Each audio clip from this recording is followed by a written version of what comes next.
So వచ్చిన యొక్క అంటే ఏదైతే మనం చేద్దాం అనుకుని శరీరం తీసుకుని వచ్చిన దారి వదిలేసి రోగం వచ్చేటప్పటికి కంగారు పడిపోయి దాని గురించి ఎక్కువ ప్రయారిటీ ఇస్తున్నాం. కానీ రోగం కూడా ఒక పార్ట్ ఆఫ్ లైక్ లెర్నింగ్. ఏదైతే మనకి ఒక పరివర్తన అంటే పరిశీలనతోటి పరివర్తన కనుక వస్తే అలాంటి ఒక స్టెప్ సోల్కి నీడెడ్, శరీరానికి అవసరం కాబట్టి ఆ రోగం వస్తుంది.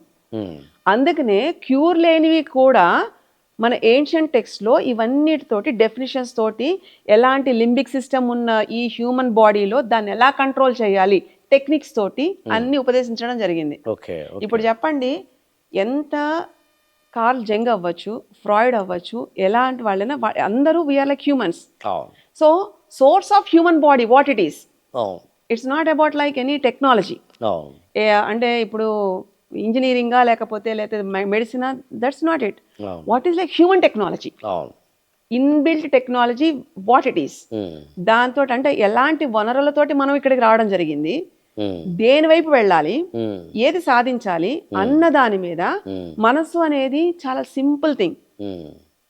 దీన్నే మనం అరికట్టలేకపోతుంటే మనసు ద్వారా చేయాల్సిన ఒక ఉద్యమం లాంటి జీవయాత్ర ఎంత అద్భుతంగా ఉంటుందండి.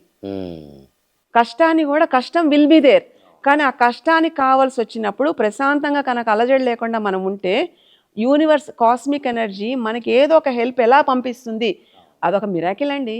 ప్రతిదీ కూడా అంటే భగవంతుడు అని మనం పెట్టుకుంటాం, ఎందుకంటే దానికి కనెక్ట్ అయి ఉంటాం కాబట్టి. ఒక సుపీరియర్ ఫోర్స్ మనని ఎప్పుడు ఎలా గైడ్ చేస్తుంది అన్న దాని మీద everything will be like in a constructive way. Me religious దాంట్లో మీ ట్రెడిషనల్లో మీరు ఎలా అయినా నేమ్ చేయండి, కానీ యూనివర్స్ మనం మించి ఒక ఫోర్స్ వల్ల మనం ఉంటున్నాం. అంటే సింపుల్ అండి, ఎందుకు అన్ని గ్రహాల మీద జీవరాశి లేదు, ఓన్లీ భూమి మీదే ఉంది కదా. అంటే భూమి అనుకువగా జీవించడానికి అనుకువైన పద్ధతిలో మనకి ఇక్కడ ఉంది కాబట్టి కదండి. మార్స్ వీటి మీద ఇంకా అంత లేదు, they are doing all that. ఇన్ని వనరులతోటి, ఇంత పుట్టుకతోటి, ఇంత అదృష్టమైన హ్యూమన్ లైఫ్, ఇన్ని రకాల స్పీషీస్ మధ్యలో హ్యూమన్ లైఫ్ అనేది ఇంత అపురూపరంగా ఉండి జ్ఞానం పట్ల వెళ్ళగలిగే అంత నైపుణ్యం ఉండి అది తెలుసుకోవాల్సిన ప్రయత్నంతో ఉన్న హ్యూమన్ బాడీ అండ్ మైండ్ దానివైపు దృష్టి పెట్టకుండా మనం వేటి వైపు వెళ్తున్నాము, ఎక్కడ వెళ్తున్నాము, దేని గురించి అని పరిశోధన అనుకుంటున్నాం. Real studies will start from inside. మనం చూసుకోవడంలో మనతో ఎంత కనెక్ట్ అయితే ఆ జర్నీ అసలు చాలా అద్భుతంగా ఉంటుంది. అంటే ఒక చెట్టు పైన పెరగడం కాదండి, చెట్టు కింద లోపలికి డీప్ రూట్స్ ఎంతవరకు వెళ్ళింది, అక్కడి నుంచి కనుక చూడడం మొదలు పెడితే వేరు పురుగులు పట్టవు.